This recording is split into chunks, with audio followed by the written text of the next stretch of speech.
जलन। ममता बहुत ही सीधी और प्यारी लड़की थी, वहीं सुनील एक सरल और आगे बढ़ने की सोच रखने वाला लड़का।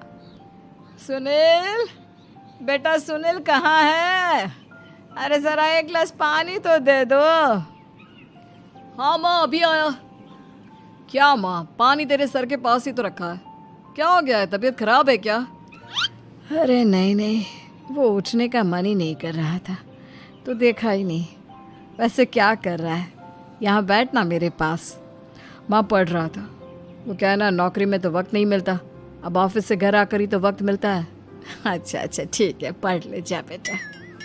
सुनील पढ़ लिख कर और आगे बढ़ना चाहता था, लेकिन माँ की तबीयत खराब देखकर सोचता है कि शादी ही कर ले। कब तक माँ का ख्याल वो अकेले रख पाएगा? तो एक दिन, माँ ये ममता है, मैंने इससे शादी कर ली है। तुम्हारी तबीयत भी ठीक नहीं रहती, तो मैंने सोचा शादी कर लेता हूँ। घर संभालने वाली और तुम्हें संभालने वाली कोई आ जाएगी तो अच्छा रहेगा। माँ अचानक से सामने बहू देखकर हैरान रह जाती है।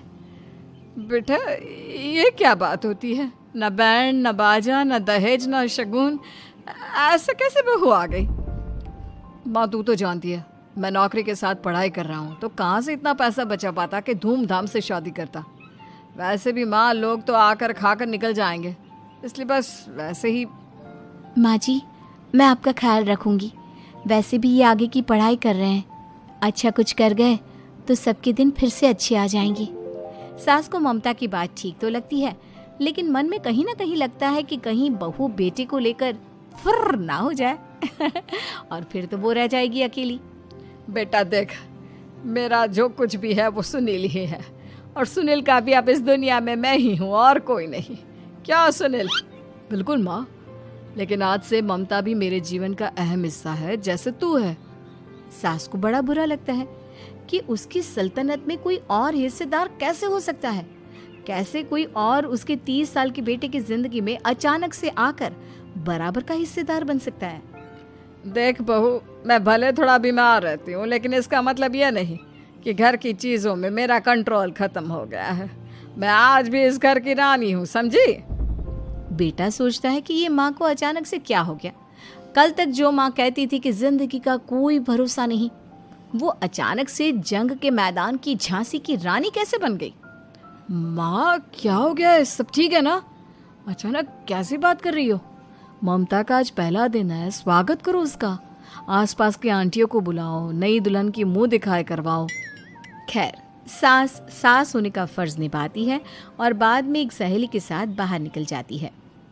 क्यों री बताया नहीं कि बेटे का ब्याह कर रही हो? वैसे तो सारा दिन हम ही में घुसी रहती हो। अरे मुझे भी तो अभी पता चला, यूं अचानक सर पर लेकर आ गया। कहता है बहू है माँ तुम्हारी, अब इसको भी इतना ही मैं प्यार करता हूँ जितना तुझे करता हूँ।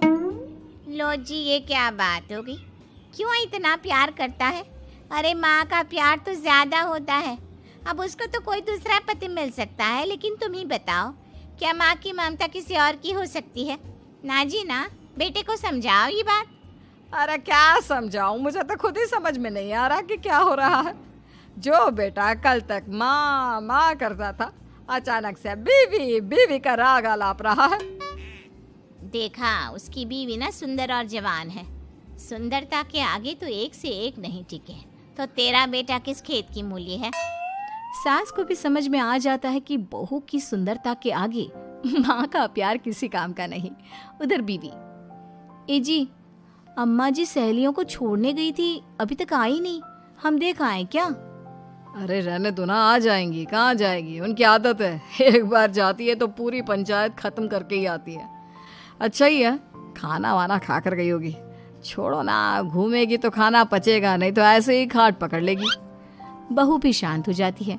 उधर सास सोचती है कि आज थोड़ा देर से ही घर जाती हूँ, जब बेटा परेशान होकर ढूंढेगा तब मजा आएगा।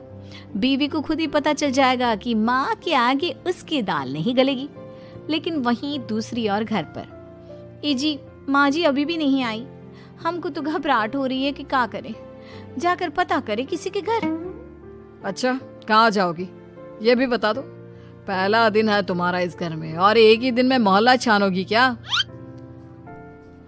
हाँ तो आप भी तो नहीं जा रहे हैं ना, हमको फिक्र हो रही है। अरे यार ये रोज का है अम्मा का, खाओ और सो जाओ। बस फिर क्या था, बेटा बहू खाना खाते हैं और कमरे में सोने चले जाते हैं। उधर जब सास को कोई देखने नहीं आता तो वो हार कर घर आ जाती है, जहाँ वो देखती है कि सारे घर की लाइट्स बंद है। सास को गुस्सा आता है। बहू, ममता बहू कहाँ हो? लेकिन सारे दिन की थकी बहू को ऐसी नींद आती है जैसे किसी ने भांग की गोली खिला दी हो।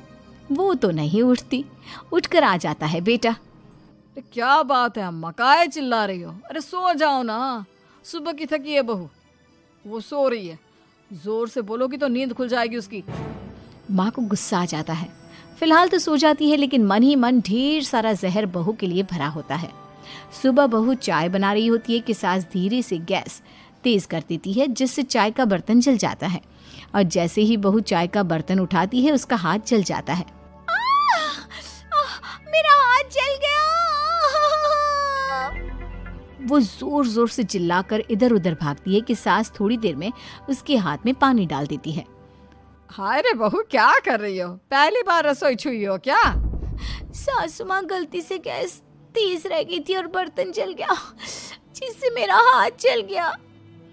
हाय रे, कितना गंदा दाग। छी छी छी छी, मुझे तो उल्टी आ रही है तेरा गला हुआ मांस देखकर। तू ना मुझे अभी साथ से खाना मत लगाना।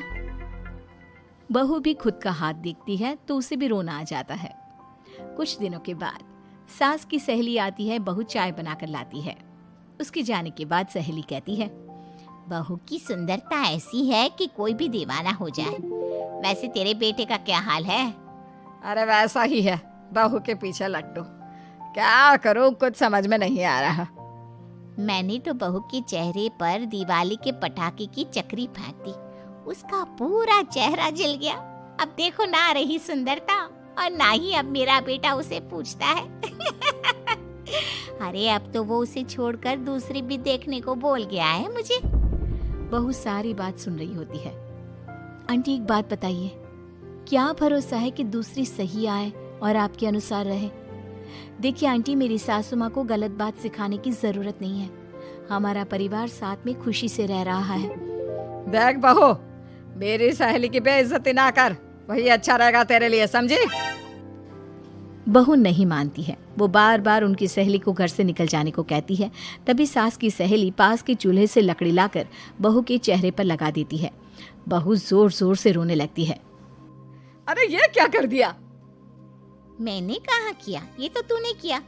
तू ही नहीं चाहती थी कि बहू बेटे के साथ रहे, भला मैं क्यों करूंगी? मैं तो चली, निपटो अब।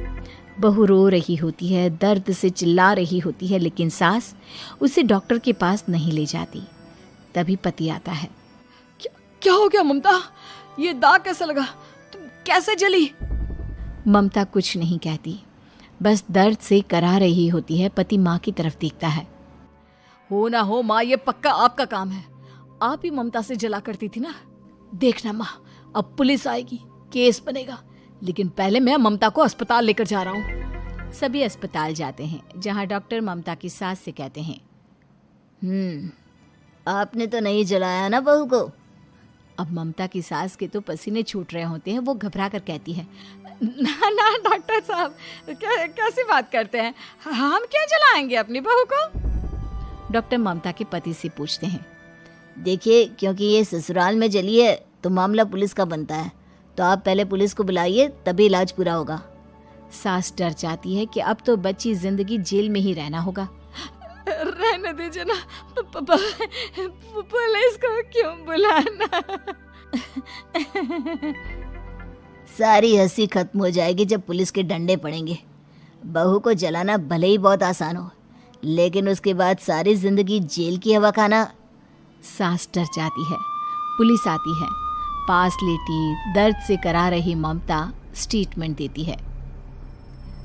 तो क्या हुआ था? कैसे जली आप?